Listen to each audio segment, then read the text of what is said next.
All right. Well, I got some of you on here, so we're gonna go ahead and get started. I'm actually gonna stand up for this. So if you're driving, if you're on your phone, I appreciate you tuning in with me here, especially on a Friday evening. I'm gonna definitely make sure that this is worth your while we're on here. I know we've gone through quite a bit of time. I've been on here for almost 10 minutes. See some of you on here, some of you haven't quite made it yet. It's an interesting time because everybody's working, and what are they going to do on a Friday night? So I had a whole bunch of you register, and I can definitely appreciate you taking this time and working through some of these technical challenges with me. I've done quite a few webinars, lots and lots of webinars, as a matter of fact, but this is my first time actually working to do it on a Google Hangout.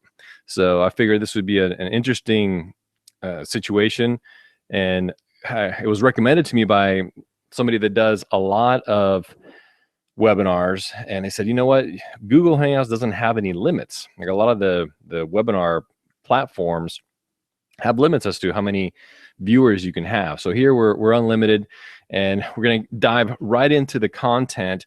And I promise you that I'm going to make this worth your while. Okay, you're hearing a lot about setting goals, and this time of year is the time that it happens more than any other time. And it's great that it focuses people on this sort of thing, but it's a mistake because most people only focus on those things this time of year. They don't continually set their goals and work towards that plan of accomplishment.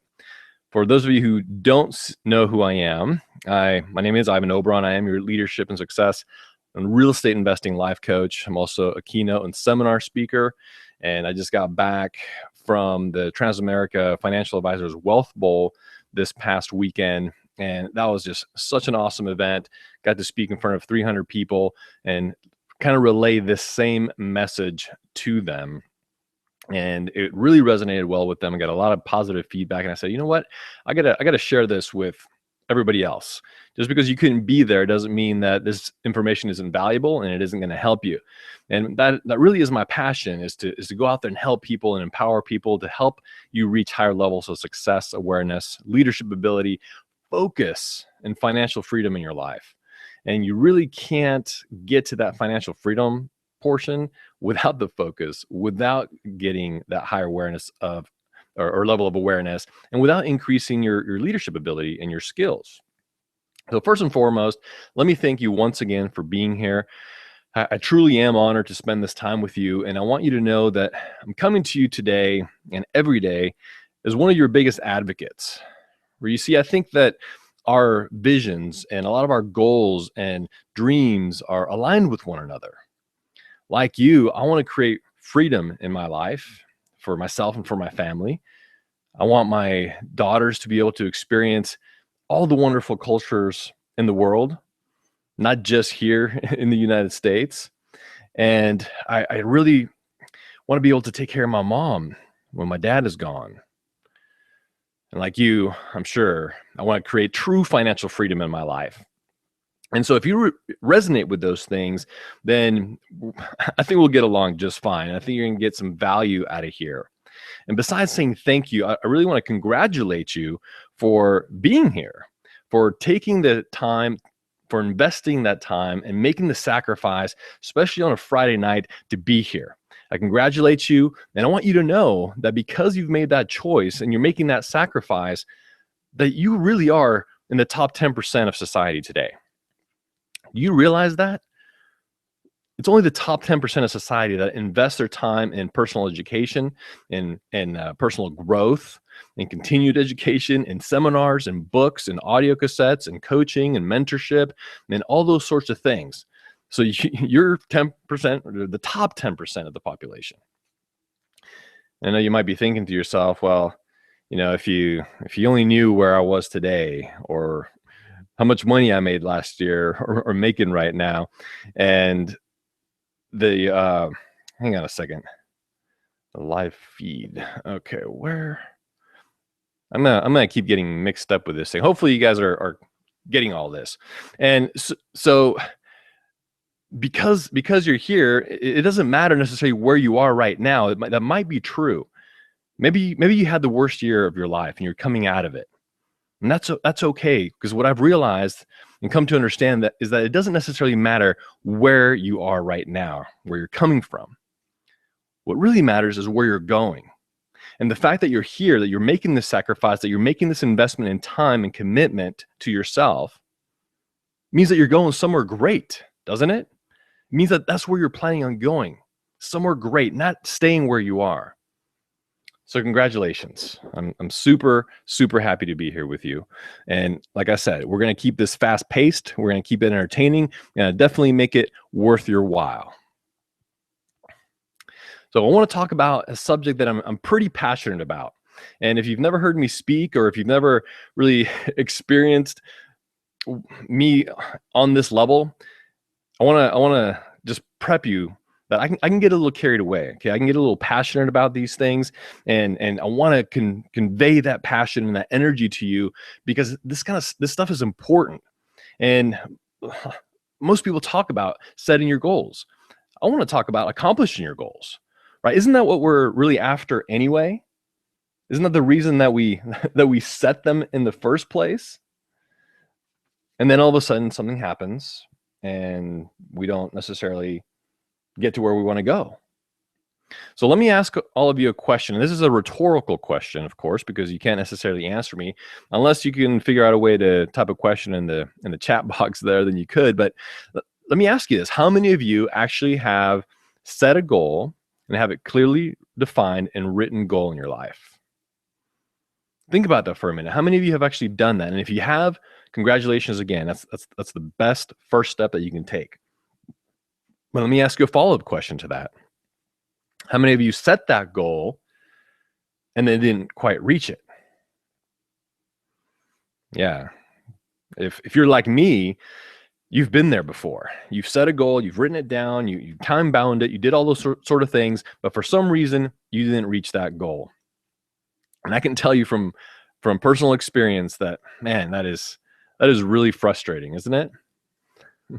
So, I mean, I've set goals, and especially when I first came into my real estate investing career, I was coming out of the insurance business, and really I had been an employee the majority of my life, right? So I had these habits and these ideas, and really had developed the employee mindset, which is not really an empowering mindset to have, I'll have you know.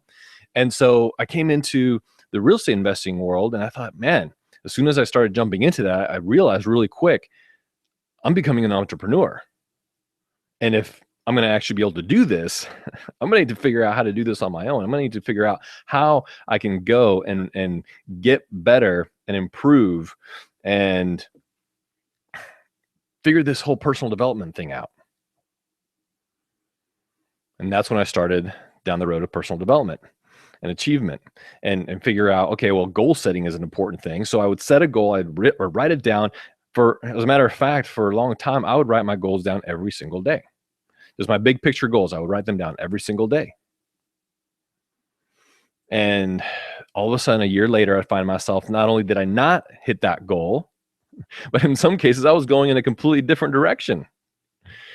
Is that any of you? Let me again, I'd love to have the interaction here, but just as a rhetorical question, have you been there? I've been there, and I knew that I had to figure something out. So let me give you some statistics to either make you feel better, or it could make you feel worse, or at the very least, it's going to shine some light onto why society is where society is right now. 97% of society does not have clearly defined written down goals for their lives. Can you believe that? Now, most of you on this call probably don't fall into that category, right? Or at least if you did, you don't any longer, or you won't after this call, that's for sure. Now, the 3% who routinely and effectively set goals control about 97% of the wealth. Well, that's kind of an interesting goal, isn't it? Or a statistic. And whether you believe that this is 100% true or not, you gotta know that there's a correlation there somewhere. Now, there are four main reasons that 97% of society do not set their goals. And we're going to go over those reasons and see if you fall into some of these traps. And we're going to get real here, okay? Because a lot of times we call things that we do or don't do a reason. We give ourselves a reason for not doing it, or that we didn't do it, or that we're not going to do it. And the reality is that they're nothing more than just sugar-coated excuses. So let's call it how it is. There's nothing other than an excuse. So what are these reasons or excuses that we give ourselves? And the first reason that people don't set their goals and don't have clearly defined written goals and an action plan behind it is because of fear. They're afraid that they're not going to be able to do it, and they don't want to fail. They don't want to be ridiculed. They don't want to set something up and have their parents or their loved ones or their colleagues just not believe in them, not support them, tell them that they're pipe dreamers, whatever it is. But what I've realized is that fear really is nothing more than false evidence appearing real, right? So we have all these things that are holding us back that haven't even happened. We've never experienced these things in our lives. We don't understand. We don't really know that these things are a possibility, but yet we're allowing them to hold us back because of this false evidence appearing real. So we got to break past that. And where does that come from? Where does this fear come from? Well, did you know that by the time that we're 18, we've been told no, or that we can't do something more than 180,000 times? That would create some kind of ingrained neural pathway, don't you think, in your subconscious? But I don't know about you. I'm a lot older than 18 now, and I suspect that most of us on this call are as well. So it doesn't stop at 18. So how many times have you heard it now? Man, that's a long time. That's a lot. And if we don't figure out how to change what's coming in, it's gonna keep giving us that fear and those negative thoughts. And this is why 70% of our self-talk is negative. It's one of the reasons that affirmations are so critical in our lives. We've got to do them regularly and consistently and in the right way, because our self-talk is negative. So we're holding ourselves back. So if that much of our self-talk is negative, of course it's perpetuating this fear that prevents us from having clearly defined written goals. And so also in our society today, there's over 90% of our average daily mental intake is negative. This is for the average person who watches the media and the TV and listens to the radio and the celebrities and all this kind of stuff, and listens to the naysayers and the can't doers around them. It becomes more than 90% of the average daily mental intake being negative. So that's a problem.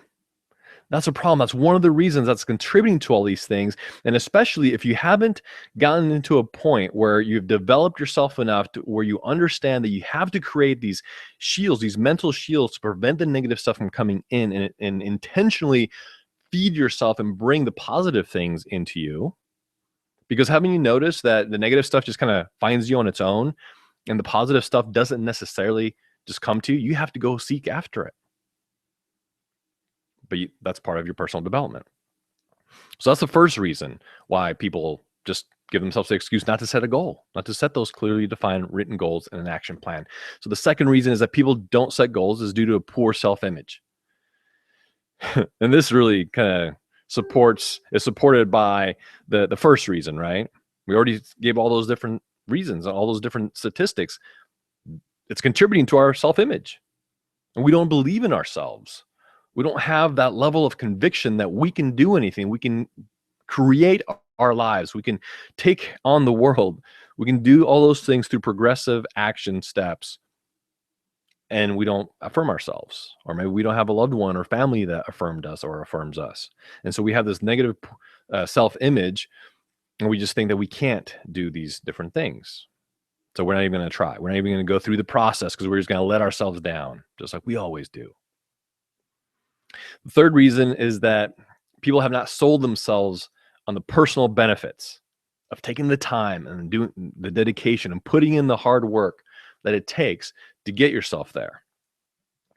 And I've found that we really don't necessarily want to do anything and until we decide that there's going to be an intrinsic benefit to us.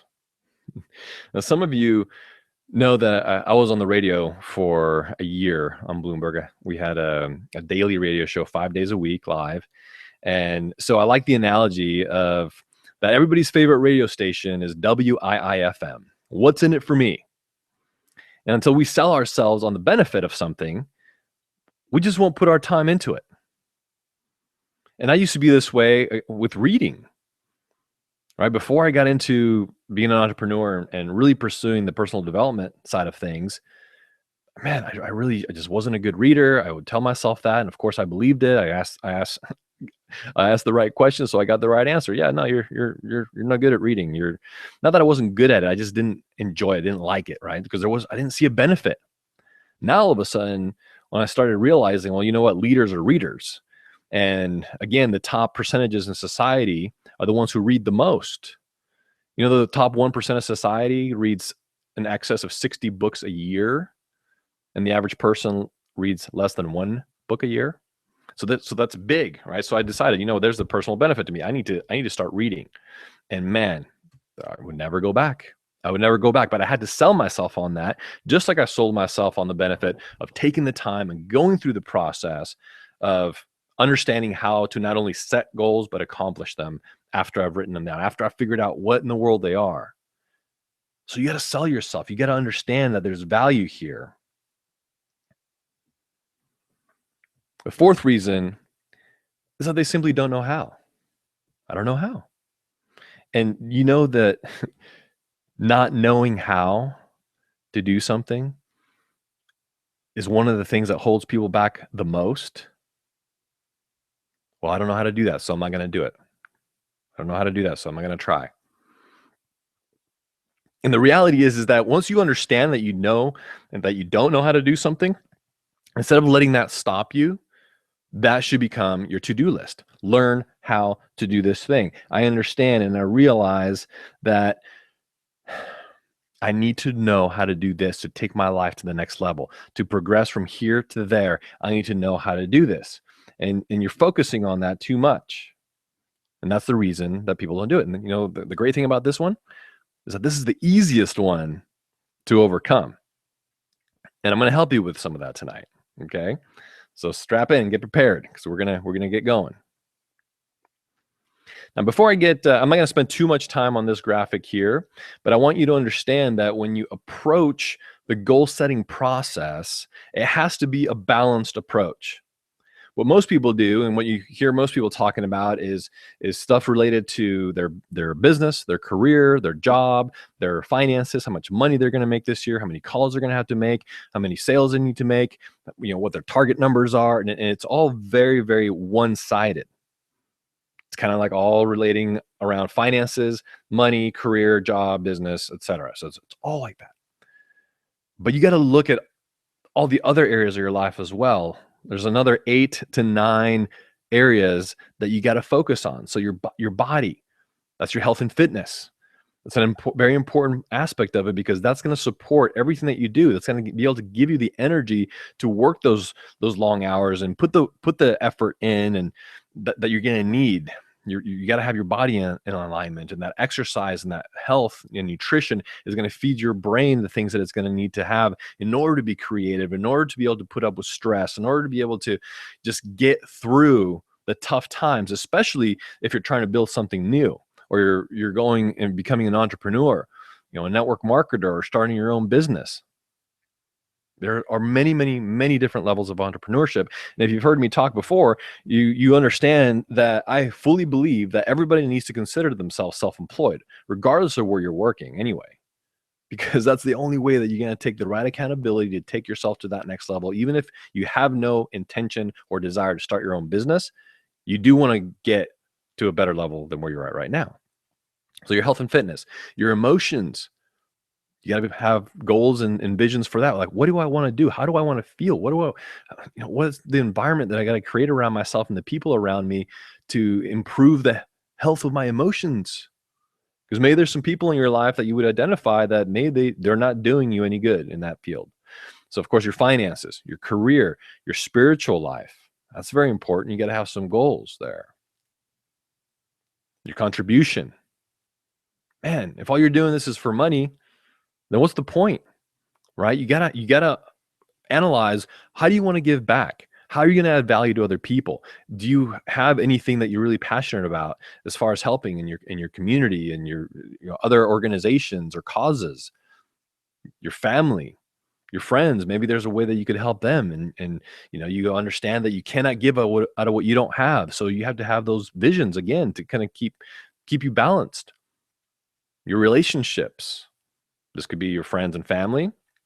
And you can also separate it as to your significant other and your romance, right? And those, of course, are all kind of separate, but could fall into relationships. And then your experiences.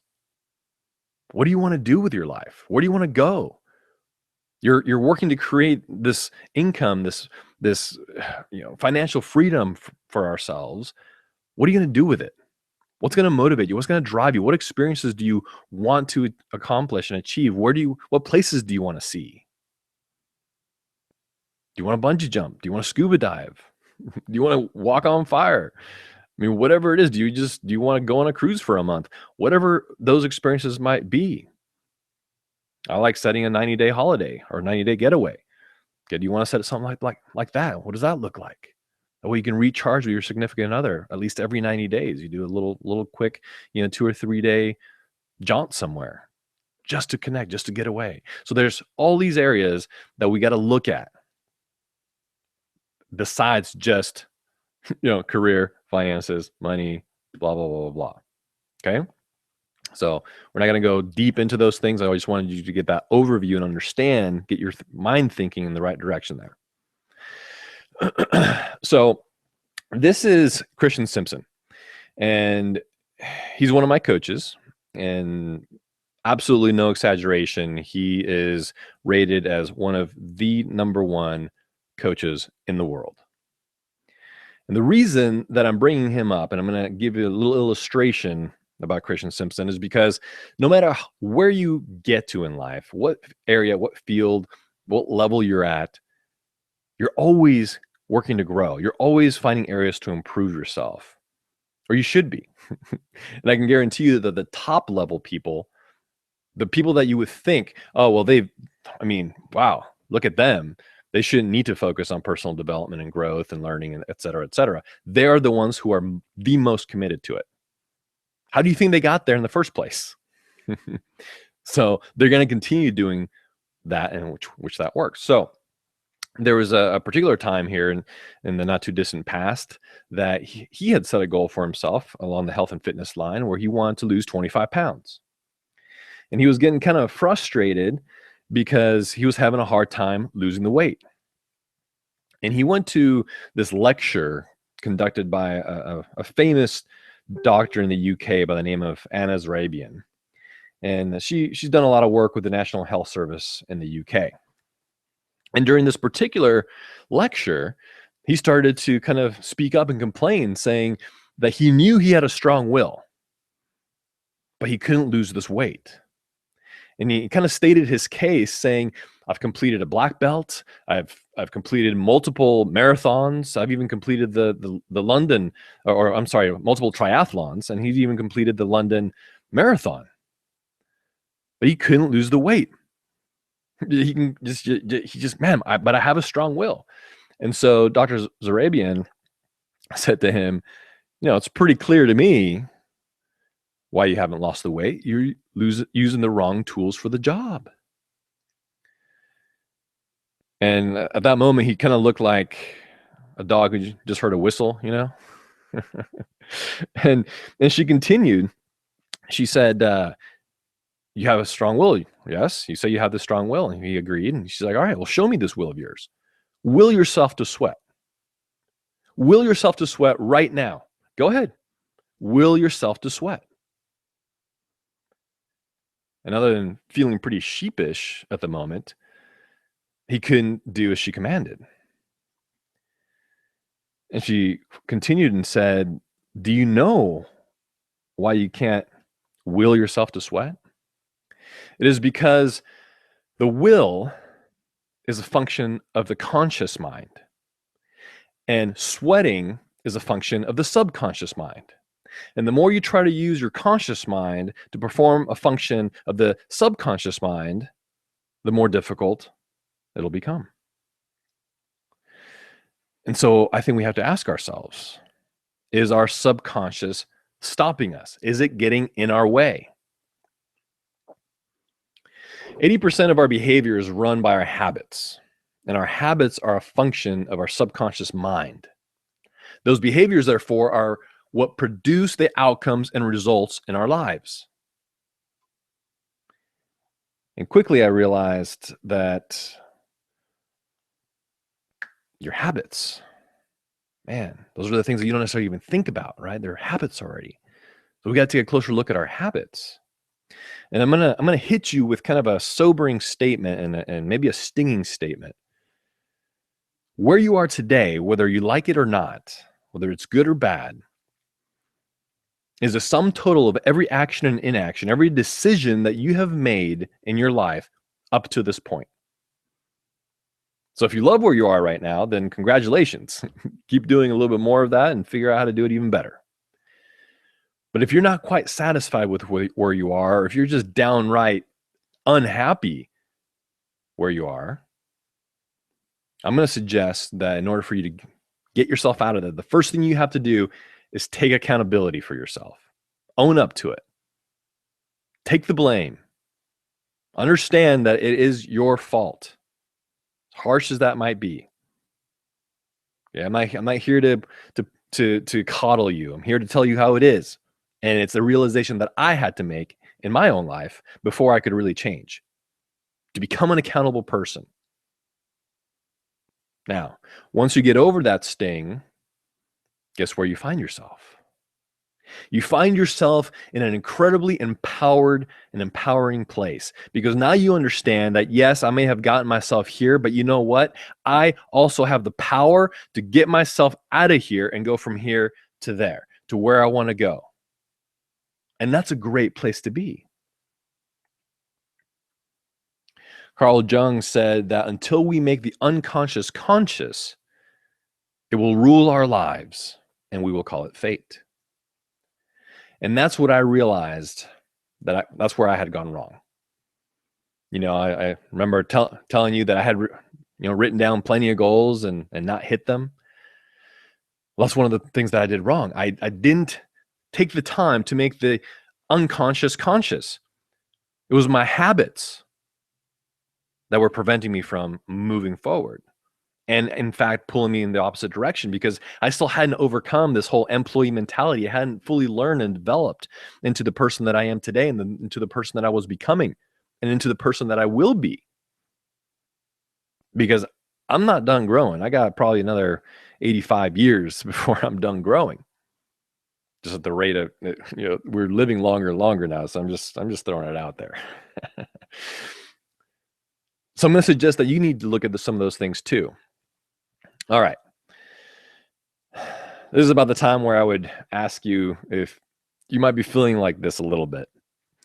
And if you are, don't worry. We're gonna unpack this. We're gonna start making a little bit more sense of this, but you have to understand where you're coming from and what things might be holding you back before we can really dive into deeper places. All right. So there are two sides to this process. On the one side, you have goal setting.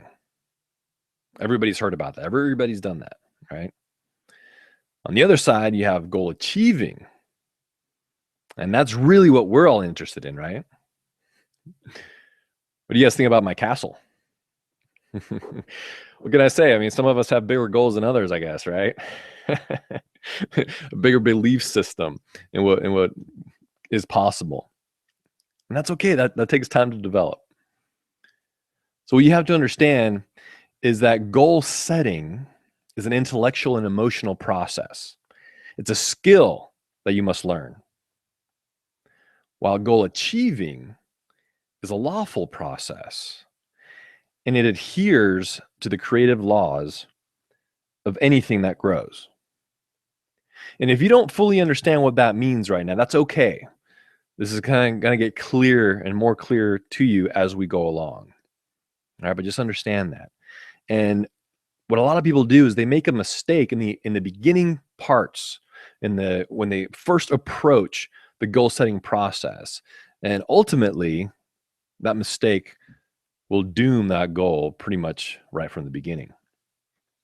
What many of us do is we'll take account of what our skills and abilities and talents are at that particular moment, and maybe we'll set a goal based off of those things. And ultimately that goal falls short or just fails.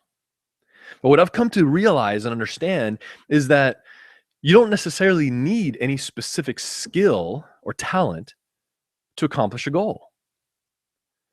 I'm going to suggest that what you may need first and foremost, and what's probably more important, is that you have the right goal in the first place. I mean, think about it. If you could have all the skill and knowledge and ability and talent in the world, but if you have the wrong goal, it's very possible and likely that it's going to fall short. Isn't that true? Now, Napoleon Hill said in his famous book, Think and Grow Rich, as he was referring to the men who built this country, right? Talking about the Edisons and the Fords and the Carnegies. He said that it was not an abundance of generalized or even specialized knowledge or skill that led them to success. It is that they understood their intellectual faculties to such a degree that they were able to create anything, whatever it is that they wanted in their lives. Wow. Isn't that pretty awesome? Wouldn't you want to be there to be able to understand and develop your intellectual faculties to that degree? I know I would. And goal setting really is an intellectual and emotional process as we understand it, and it should operate outside of our reasoning mind. You see, most people use their reasoning mind and they reason with themselves, with their goals, and what they could accomplish. And you got to be able to see how limiting this can be. So what exactly are these intellectual faculties that we're talking about? Well, it's like your imagination, your perception, your intuition, your will. All of these things are much more important and play a much more critical role in the accomplishing of your goals than your reasoning mind does. Now, sure, your reasoning mind is going to come into play as you're going through the processes and stuff. But you want to develop these faculties, your imagination, your perception, your intuition, and your will. Those will be much more important. All right. So now that we have kind of a foundation, an understanding of what's going on, why people don't set goals, and kind of what the different sides of the goal setting process look like, we got to go into what I've identified to be 5 deadly mistakes in the goal setting process, and therefore the goal achieving process. And everybody on this call, everybody that I know, myself included, has made at least one of these mistakes or more. And some of us real high achievers have made all of these mistakes at the same time. But we didn't know it, right? We weren't conscious of it. So this is part of what we're doing. Part of what we're doing here is making the unconscious conscious so that we can be aware of it, so that we don't make these mistakes again, so that we know when we're running up to and into those things what we're doing, and so we don't fall victim to it again. So the first thing, and by the way, if you're driving, I understand, you can watch the replay. If you're not driving, you should be taking notes, and you should have a pen and a paper, something handy, because we're gonna get into even deeper stuff here. All right, and that's one of the things. That's one of the ways that you're gonna learn. Anytime you go anywhere, be ready to take notes. Anytime you go anywhere, try to sit in the front row. Just be a front row type of person. It's going to benefit you. So the first mistake, and these aren't in any particular order, but the first of the 5 is that they set goals based on what they know they can do. Another way that I like to say this is that they just set goals that aren't big enough. They're not juicy enough. They're not BHAGs, right? If you've heard that term, big, hairy, audacious goals. So there's no inspiration. The goal is not in alignment. The root of that word is in spirit. So it's not in alignment with your spirit, with what you really ultimately, that inner person wants to accomplish and wants to be. And so what happens? All of a sudden things get tough, right? Challenges come up. Life happens. Your schedule gets bogged down. You have things come up that you weren't expecting. And because you set this goal that isn't big enough, isn't big and hairy and juicy enough, you have a goal that you're actually pushing yourself towards. And you're pushing this thing up this hill and you're wearing yourself out, especially when things get tough, when life happens. Instead of having a goal that draws you to it, a goal should be pulling you towards it. It should have the ability to get you out of bed in the morning when you're tired and when you're maybe depressed, or when maybe there was a failure, or you had a car accident, or you got a red light ticket, or whatever it was that brought you down. It should be able to, boom, refer back to your goal. What does that look like? Okay, I'm going to refocus, I'm going to be centered, I'm going to regain my energy. So don't make this mistake. Make sure that the goal, yes, it's got to be, realistic and whatever, but that's only part of the process. Okay, that's a step. If you've never made $100,000 in your life and your goal is to make $3 million a year, yes, that's not really realistic, right? But that still has to be there. That big, juicy, amazing goal has to be there. And we can show you how you structure that and how you actually set that up and follow up with it. Okay, the second reason that, or the second mistake, is that we set goals based off of a plan of what you think you can do. Now I'm gonna ask you another question, and in your mind, you can disagree with me or not. I just want to know how many really analytical people we have on this call. And it's okay. I get it. I'm fairly analytical. Now I have creativity in there too, so I'm not like full on analytical, but what these people do is they analyze everything, right? They're going to analyze the market, what the economy is doing, whether the Democrats or Republicans control the White House. Is the stock market going up and down? What's the price of oil? What's the housing market doing? How much are our properties renting for right now? Are those going up and down? Is population increasing and fluctuating? And then once they gather all this information, they go ahead and they set this goal based off of this plan, which tells them and gives them an idea of what they think they're going to be able to do. The problem with that is that by the time they're done with that and they actually set the goal, all those things started to change already, right? Because market conditions change overnight sometimes. And the problem is that now they've spent so much time, they're so vested in this plan because of all the energy and everything that they put into it, that they've fallen in love with the plan instead of the goal. And when things get tough, like we talked about, when life happens, and when they think that maybe they're not going to be able to reach that goal based off of this plan, what they do is they start to alter the goal instead of the plan. And that's a big mistake. That's why this one's deadly. You can't fall in love with the plan. And Grant Cardone says, when you find yourself in that situation and you think you're going to be falling short of this goal when whatever timeline that you have, don't make the mistake of altering your goal, right?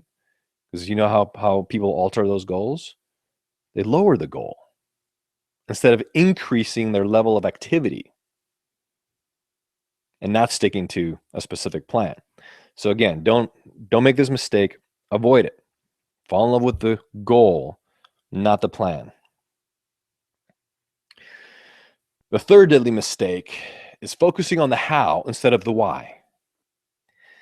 And I think so many of us fall victim to this and fall into this trap.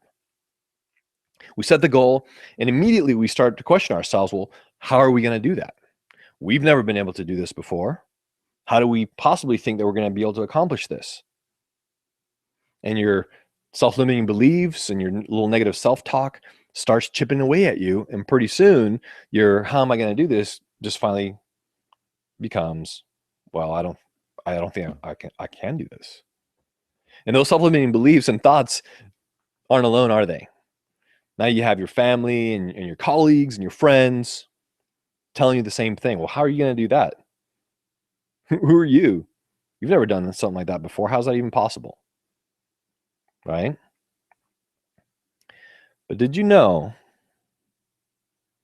that the Wright brothers didn't have a pilot's license? I love that statement. They didn't know how. They did it. They just kept going out there and doing it. And they might not have had a pilot's license, but you know what they did have? They had the ability to suspend the requirement of knowing how. And I'm going to suggest that we have to suspend the requirement of knowing how and focus on the why instead. That's going to serve you. Did you also know that your attitude or your why is much more important than your current facts or the how? Did you know that? I heard this statement in 2011. When your attitude is right, the facts don't count. And when I first heard this statement, especially since I told you I'm a kind of an analytical guy, I thought that, man, that's just such a silly statement. Why would anybody say that? Especially in my real estate business, I have to deal with facts, right? Well, what do the numbers look like? How much am I going to actually be able to rent this property for? Well, what's the return going to be like? What's the market doing? Man, facts count. But the more I analyzed this statement, the more I saw the wisdom behind this statement. So when your attitude is right, the facts don't necessarily count. And I'm going to prove it to you. Now, I'm going to give you 2 seconds to basically think if you can figure out who this gentleman is. And if you get it, then you can pat yourself on the back and consider yourself a genius, because not a lot of people do. It's just the wrong generation. But I'm going to tell you a little story, and within the story, I'm going to give you the answer if you haven't guessed it already. At the end of the Second World War, excuse me. Okay, let me start over. At the end of the Second World War, we were found with this excess glut of ships. You see, the war was over. So all the demand for shipping and for ships during the Second World War no longer existed. So now you had all these ships blocking up ports and harbors. It was terrible. And everybody knew that this was a big problem. Even being in shipping was a bad place to be. If you knew anybody in shipping, you knew they were losing money hand over fist. And you kind of felt sorry for them, because not only could they not sell the ships, but you couldn't even get rid of the ships, because just the sheer act of disposing of the ship was very expensive. So it was a huge, huge problem. And everybody knew that this was a fact. You couldn't argue it. It was a fact. That's what it was. But there was a man by the name of Aristotle Onassis who understood that what most people consider to be facts are in reality, in many cases, just other people's opinions. So one day in a coffee shop on a napkin, he did some mathematical calculations, and he reasoned that, or concluded, that shipping had ceased because of the war. Right? There was a world war going on. You couldn't conduct your normal shipping anymore because you know, fear of being sunk. And then he concluded again that if shipping were to return to the levels they were prior to the war, there would not be enough seaworthy ships available. But because of the war, not only would shipping return to the previous levels, it would grow at an exponential rate to levels that we had never seen before. You see, America had become internationalized. Now you had GIs coming home talking about this thing called pizza. And don't we all thank God for that? So you had Americans wanting Italian products. You had Germans wanting American products. You had Japanese just plain wanting products, because we had become internationalized. So if shipping were to return to the levels prior to the war, there wouldn't be enough seaworthy ships. So because of the war, it was going to grow at such an exponential rate. And you know what he did? He went out and started buying every ship he could get his hands on, and started out with one ship. And within 3 years, he had become the richest man in the world based off his shipping business. All because he understood that what most people consider to be facts, in this case, your how, are simply other people's opinions. So what I would suggest and recommend, the takeaway here is focus on the why, not the how. Spend your time focusing on the why. And if you do that effectively, I can assure you that the how kind of starts to take care of itself. But when you focus yourself on the how instead of the why, you'll find all the reasons why you can't do it, why it's not possible. The creativity just won't come. That makes sense? I'll just take that as a kind of an electronic nod from everybody. All right. So the fourth deadly mistake that we begin to make is that we begin to question our right to be, do, or have anything that we want. And I believe that we don't fully understand the full spectrum of truth in this area. You see, the reality is that whatever you're doing right now and whatever it is that you're going to do in the future, including listening to me right now and working with me, you're trading your most valuable commodity for that thing. And what is that most valuable commodity? It's your time. So you shouldn't be questioning whether or not you're worthy of that goal, but rather whether or not that goal is worthy of you. Is that goal worthy of you? I mean, if you're going to do this thing, if you're going to go from here to there, you're going to have to make some sacrifices, aren't you? So it better be worthy of you. And it's my purpose and goal to make sure that every time that we spend together, all time that we spend together, is worthy of that trade. The law of sacrifice says that you need to define in your life that which is of lesser value and that which is of greater value, and choose the things that are of higher value. And I'm going to suggest that you are of the highest value. And the reality is that I think that most of us, if not all of us, want to improve our situation, not just for the attainment of a certain thing or of a better life, and because we're selfish. We have these dreams and these visions and these aspirations out of abundance mentality and wanting to help our family and our friends to create a better life for them, to add value to those around us. So don't question whether or not you're worthy. Did you know that, I mean, you're a divine creation. You were intended for greatness. Abundance is your birthright. Don't give yourself any wasted energy wondering whether or not you have a right to create your life and be what you want to be and do what you want to do and be able to accomplish those things and provide that life and that value to your family and those around you. James Allen similarly says, like in the law of magnetism, that we get who we are, not what we want. And the law of magnetism says that who you are is who you attract.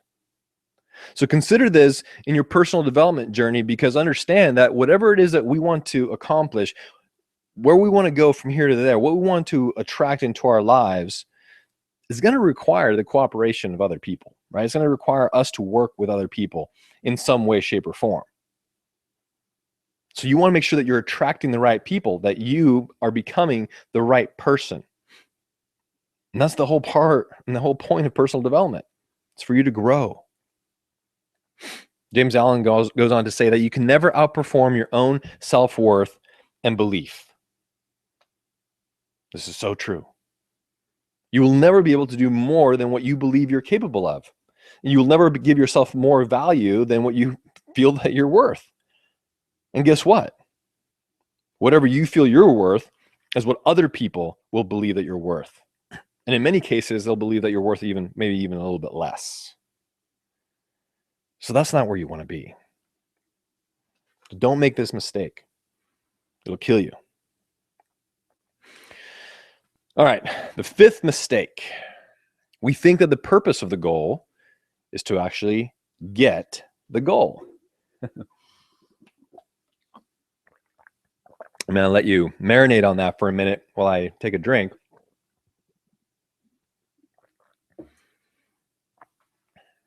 And no, you didn't mishear me. I didn't make a mistake in that.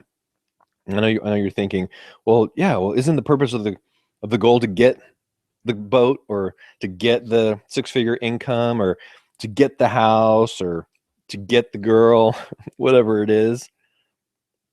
That's not really the purpose of the goal. If you understand universal law, you know there's nothing to get anyway. You already have it. It's just resonating at a different frequency than you are right now. And part of your job is to get yourself to that level of development to where you become that person that is able to attract it, is able to resonate at that same frequency. Everything's already created. Everything's already there. So the purpose of the goal isn't to get anything. The purpose of the goal is to cause you to grow, to cause you to become the person that you need to become in order that you can have those things in your life and bring those things into your life. Napoleon Hill said that we have deep reservoirs of talent and ability within each of us. But if we don't have a goal that causes us to grow and puts us in situations that enable us to fail and grow, you will never be able to enter into the proper growth zones in your life. Now look at what that says right there in that third line. To fail. You have to be willing to fail, because growth happens in adversity. Growth happens from failure, from falling down, from being in the trial. It's like a refiner's fire, right? And that's one of the things people are afraid of. They're afraid of failure. And quite honestly, I think a lot of people are afraid of success as well. They don't know what they're going to do with it once they get it. So you gotta know that the whole point is for you to grow. And the great thing is that you're not on the journey alone, right? I'm going to suggest that any time in your life that you've made any great accomplishment, you had somebody supporting you, had somebody at your side, even if it was just one person who helped you, who was there with you, who supported you, who encouraged you, who believed in you. Now, of course, you have to believe in yourself first, even though it doesn't always happen that way, right? Sometimes somebody believes in us and it gives us the courage to believe in ourselves, and then we move forward, which is great. So you're not in this alone. And I'm here for you too. Just remember, the purpose of the goal is to create an urgency inside of us to grow. It puts it in front of us. It gives us that fire. But the purpose is to grow. Once you get the thing, the getting of the thing, the reaching that goal is the reward, but it's not the purpose. The law of gender says that there's an incubation and gestation period in order for all things to grow. And this kind of ties back to what we were talking about in the creative laws, right? And what this really means is that once you set a goal and you start down your path of that goal, it's going to take time for you to reach it. Now, some goals you'll reach faster than other goals, granted. But you have to understand that you have to commit to a process. You have to be persistent. You have to be consistent. And you need to stick with things. Follow one course until successful, right? That's obviously the acronym for focus, but that applies here. You got to give yourself time and not quit. And that's what most people do. They try something for a little while, then they quit because it doesn't work out the way they want it to. Then they try something else for a little while, and then they stop, and it does because it doesn't work out. And I'm working with a lot of network marketing people now, and man, they're great entrepreneurs.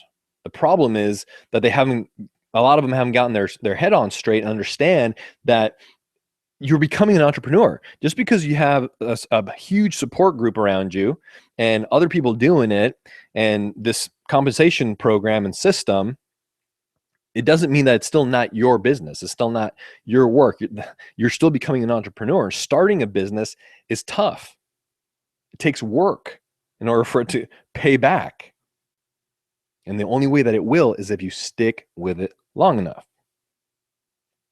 You know, I've been privileged to know a handful of overnight successes.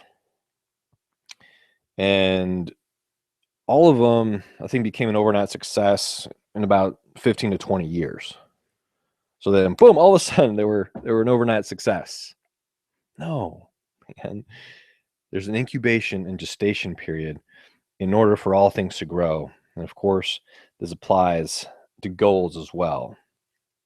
And hopefully, with this understanding, you'll be able to believe in your kind of your worth and the value that you give yourself, and give yourself permission to stretch and to grow.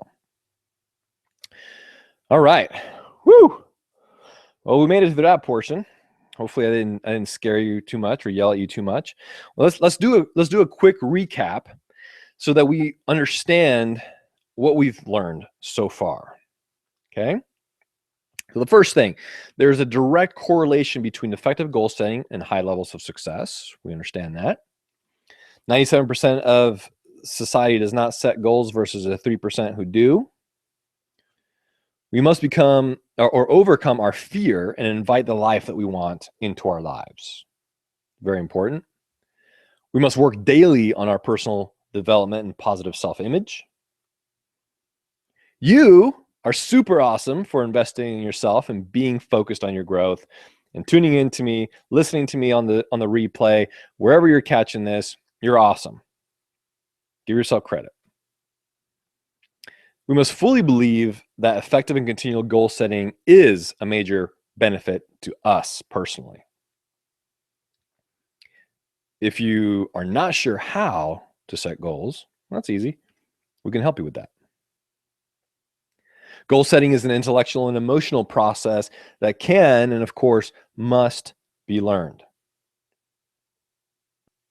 Goal achieving is a lawful process that takes focused attention, time, and persistence. There are 5 key mistakes to avoid. Setting uninspiring goals based on what you know you can do. Setting goals based on a plan and then adjusting the goal instead of the plan. Focusing too much on the how instead of the why. Questioning our God-given ability and creative power to have, be, do anything that we decide we want. Thinking that the ultimate purpose of the goal is to get the goal. Okay?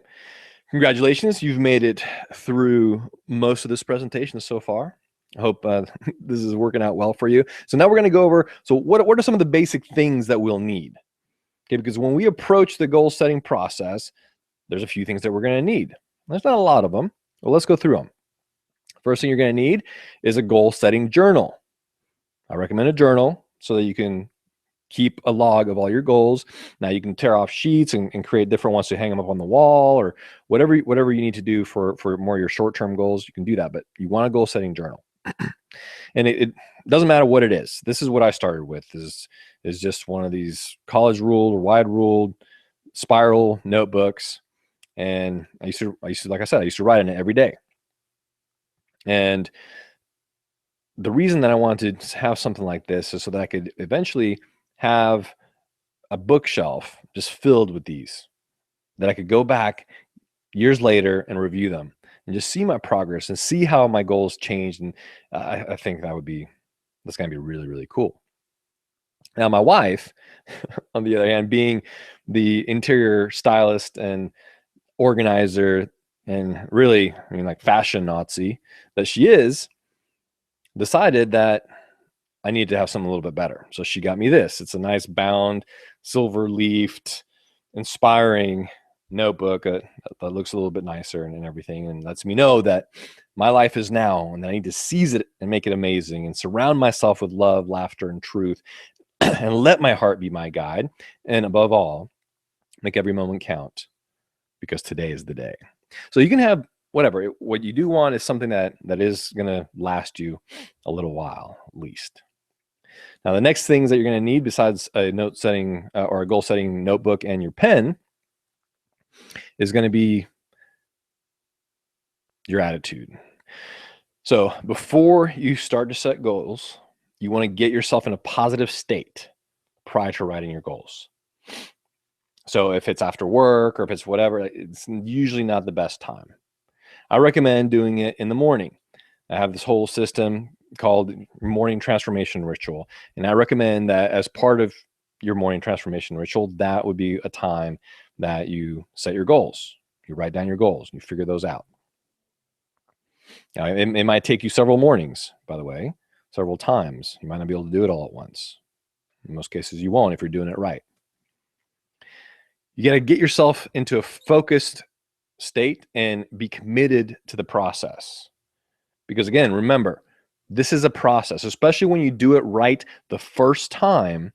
It's going to be a process. It's going to take you some time. It's not going to be something that you can get to and get it done in 5 minutes, which I think is another one of those reasons and barriers to why people don't set goals and clearly define them and kind of keep track of their progress and advance the goal and all that kind of stuff, because it takes time. You're going to be working on overcoming and ignoring any limiting beliefs and fears. And that's all part of the morning transformation ritual too. You're going to have positive affirmations, and you're going to develop a written list. I have more than 50 of them that I've written out in my book. And I recently discovered this cool little app called Think Up. I don't use it very often simply because I like to, you want to vocalize your affirmations. Okay, you and not only vocalize them so that you can hear them, but you want to put emotion into them. You want to engage your physiology and put the emotion into it. You can't just go around talking about your affirmations and doing your affirmations like this, because then they really won't work. You understand what I'm saying? You got to get the emotion and the passion behind it in order for it to connect and to start creating those neural pathways and to start changing the belief system that you have in your subconscious mind. But the Think Up app allows you to record your own voice into the affirmation. It gives you affirmation suggestions, or you can type in your own affirmation and then you speak it, so that when you're somewhere where you can't audibly speak your affirmations, but you still want to do it, you just put in your headphones and you are hearing yourself reciting your affirmation, which is kind of cool. All right. Now we're going to get into step 1 of the goal setting and goal accomplishing process. And this is what I like to call the limitless brainstorming process. And here's essentially what you're going to do. We're going to look at all those different areas of our lives, right, that we talked about. So first, what do you want for your physical body? Just sit there and think about it and be limitless in what you believe and what you think is possible. How do you want to feel? What do you want to look like? How much energy are you going to have? How are you going to think about yourself? What comments and compliments are you going to receive from people? Like what do you really want in your health and fitness? And think about it and really go into doing it from a limitless perspective. Everything is possible. And write. 5, 10 minutes. Write. Next, what do you want for your emotional well-being? What does that look like? What is your ideal emotional state? And what would be happening when you reach that ideal emotional state? How would you be different? Next thing is, what do you want for your relationships? What does an extremely fulfilling relationship look like to you? What activities do you engage in with your friends, your family, or your spouse, loved one? What would be perfect? What would be the ideal scenario for your relationships? If you were to be able to create a perfect picture in a perfect world, what does that look like? And just write for 5, 10 minutes. What do you want for your finances? In a perfect world where anything is possible in a limitless environment, what do your finances look like? What does your savings look like? How are your investments doing? How much residual and passive income do you have coming in? When are you going to be able to actually retire? Which really only means when your passive income exceeds your active income and covers all those expenses, you're retired. And you could retire at any age, right? You could be retired at 20 if your passive investments and income exceed your living expenses. What are you doing with that money? How are you helping? What does that ideal financial situation look like? What does your ideal physical environment look like and feel like? And what's your physical environment? For me, I work out of my home office, so I would think, okay, what do I want here? How does this look? Where's, for me, one of the things that's important is privacy and quiet. And one of the things that I want is I want one of those standing desks that electronically go up and down and stuff like that. And what does your ideal physical environment look like in your home, in your office, just the things around you? What do you want for your career and business? Man, where do you see yourself with your business and your job and your career? What would the ideal thing be? Where would you be? What would you be doing? Who would you be talking to and working with? And let me give you a little tip here as part of like a goal that you set for yourself in here is to work on your likability factor. Because people who are liked are typically the ones who advance more quickly, not necessarily the most skilled, but those who can connect with people better. Likable people become better leaders because people can connect with them, can relate to them. They're inspired by them. People want to feel good, and likable people help others feel good, right? And create good experiences. So if that's something that you need to work on, that could be something that you add. What do you want for your spiritual life? That's important. Where are you right now? Where would you want to be? Do you want to spend more time in the morning or at different times of the day in meditation or prayer and devotionals? Do you want to start going to church more? Do you want to start going to church at all? What do you want there? What do you want to contribute? This is a very important piece. How do you want to give back? Ideally, if there was no limitation, where would you give back to? How would you give back? How much would you give back? Would you build a school? Would you help battered women? Would you help veterans or people involved in substance abuse? Would you help your local church, your local community, the homeless there? What does that look like? And your experiences. Again, we talked about this, and that's a big driver, I think. Do you want to travel? Do you want to see parts of the world? Do you want to learn how to scuba dive or learn a sport? Go to visit different parts of the world. Drive in an Indy 500 track with no speed limit. What do you want to do? What are these experiences that you're going to be going after? And again, you're going to be writing for at least 5 to 10 minutes on each one of these things and creating this thing and just engaging in the activity and feeling those feelings and really connecting with those things. And once you're done, that's the first step. And there are 8 more critical steps to not only setting your goals, but accomplishing them. And how you structure those things are critical. And we can work on that. And that's something that I've been very passionate about and been working on for a long time now. I finally set that intention late last year that I need to put this together. I need to get this message out there. I need to create this. And man, as soon as I put that intention behind it and actually kind of started putting it out there, I got connected with the right people. And then all of a sudden I'm speaking to 300 people in Palm Desert. So anybody hungry for dinner? I know we're kind of right there, right? Well, what about your future? Are you hungry for your future? Because those are the people that I want to work with. Those are the people that I want to help, are the ones who are actually hungry, who know that they've reached that place that I did all those years ago of constructive discontent, and they want more for their lives. Then they know and realize that you know and you realize that it's up to you, that you got to change, that you got to start putting in the daily work on yourself.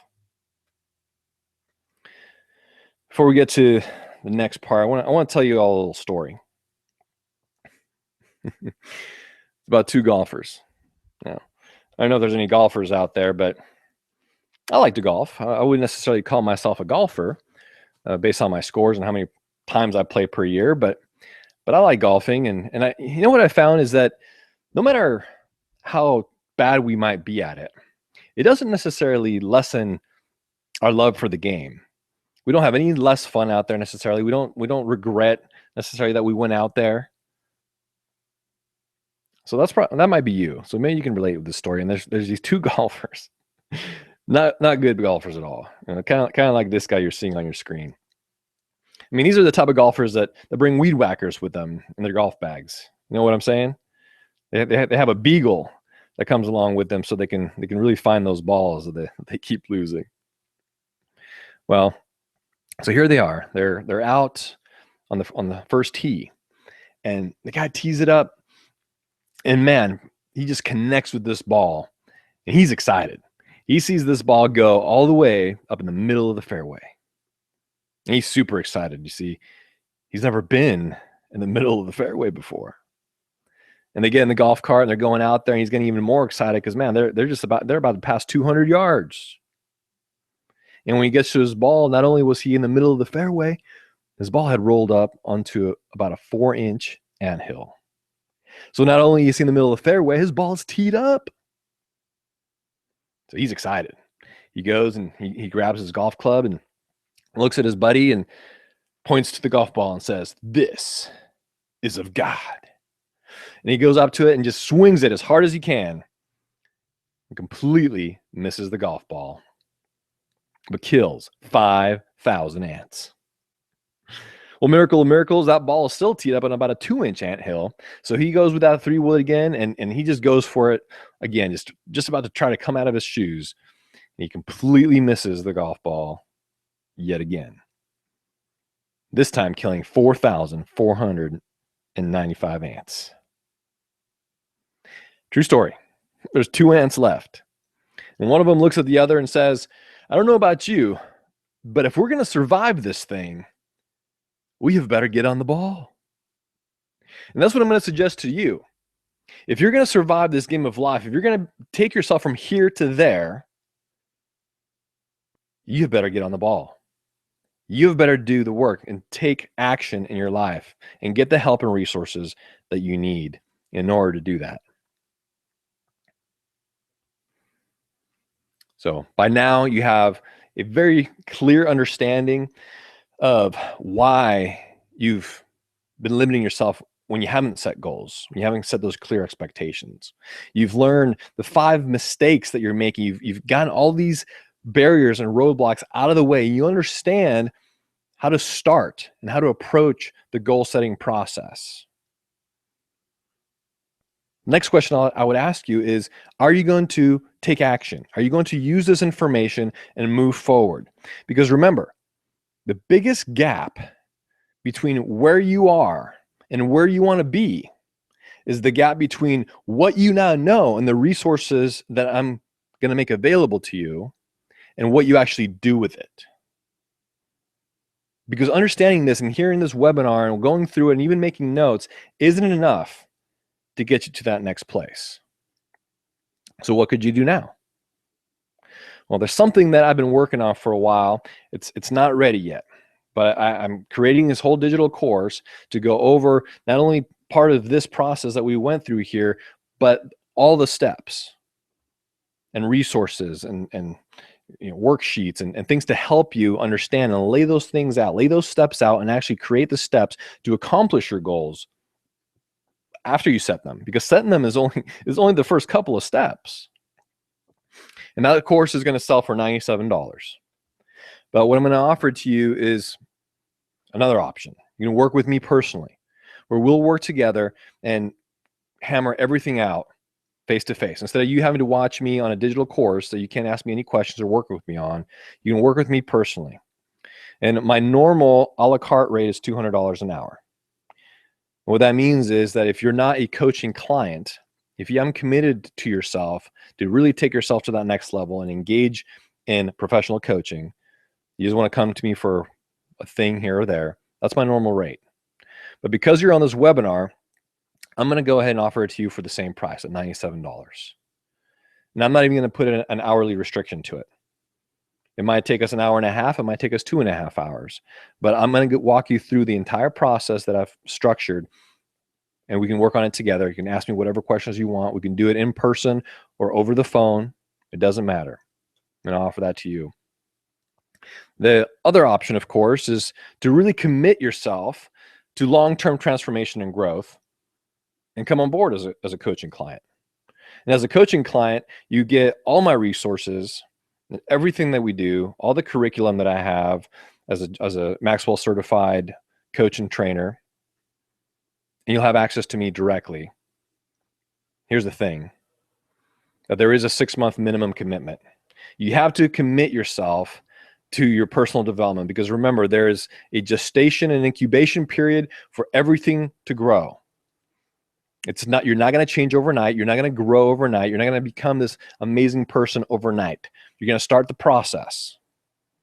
And if you're not willing to commit to yourself for at least 6 months, of course, a year is better, but the minimum contract or minimum coaching agreement is 6 months, where we would talk every single week. We would email back and forth. You'd have all my resources available to you.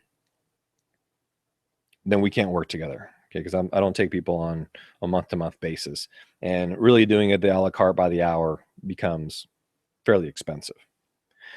So how can you get involved? If you found value in this and you want to work with me, there's a few different things you can do. Go to my website, and right there on the front page below the video, there's a place for you to enter your information, your name and email, under request your complimentary coaching session, and we'll start the conversation. Or you can email me at ivan@ivanoberon.com. Tell me you were on the webinar so I can honor that price, and then we'll get on a phone call and start the conversation. Or you can text me at 805-236-2647. Let me know again that you were on the webinar.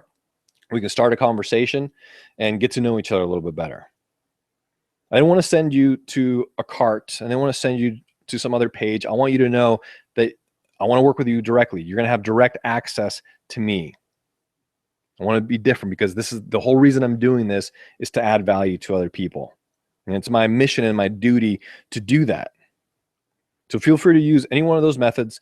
Go to my website, send me an email, or send me a text message, and we'll start the conversation. And finally, let me give you a little bit of how to get a hold of me. My website, of course, is ivanoberon.com. If we're not currently connected on Facebook, go to my website and you'll see all my social media links up there. And just click on it. It takes you directly to it, and shoot me a friend request, and then send me a message saying, hey, I was on your webinar. Please add me. And my email, like I already gave you, Ivan Oberon, or ivan@ivanoberon.com. Phone number 805-236-2647. And if I could ask you guys for a huge, huge favor, please give me some feedback.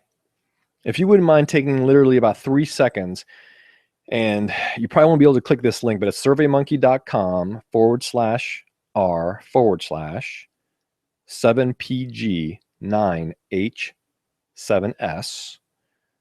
It was difficult because I wanted to make sure you guys were still awake by the end of this thing, right? If you could go there, I would really appreciate it. It's just 3 really quick questions. Hit submit. It helps me know if you found this information valuable. And I look forward to talking to you guys, to connecting with you, to help take you to that next level. Until the next time we connect, until we speak, remember, hold your vision for the life that you want to create. Take care.